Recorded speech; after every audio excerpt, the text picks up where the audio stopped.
ഇന്ന് നിങ്ങളുടെ വിശ്വാസത്തെ തകർക്കുന്നവരെയല്ല, മറിച്ച് അതിനെ ബലപ്പെടുത്തുന്ന ശബ്ദങ്ങളെ തിരഞ്ഞെടുക്കുക. ജ്ഞാനികളോടുകൂടെ നടക്കെ, നീയും ജ്ഞാനിയാകും.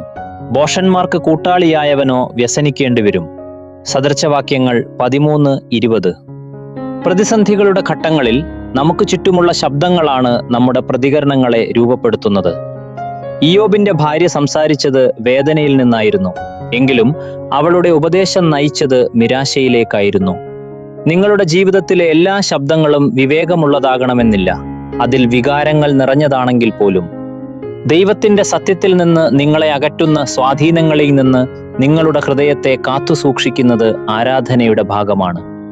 നിങ്ങളുടെ സാഹചര്യങ്ങളെക്കുറിച്ച് മാത്രം സംസാരിക്കുന്നവരെയല്ല, മറിച്ച് ദൈവത്തിന്റെ സ്വഭാവത്തെക്കുറിച്ച് നിങ്ങളെ ഓർമ്മിപ്പിക്കുന്നവരെ കൊണ്ട് സ്വയം ചുറ്റപ്പെടുക.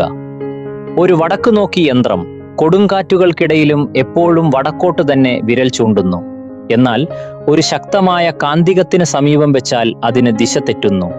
അതുപോലെ തന്നെ തെറ്റായ സ്വാധീനങ്ങൾ നമ്മുടെ ആത്മീയ ദിശയെ വികലമാക്കുന്നു.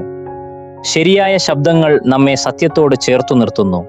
ഒന്ന് ചിന്തിക്കുക, ഞാൻ കേൾക്കുന്ന ശബ്ദങ്ങൾ എന്നെ ദൈവത്തോട് അടുപ്പിക്കുകയാണോ അതോ അകറ്റുകയാണോ ചെയ്യുന്നത്?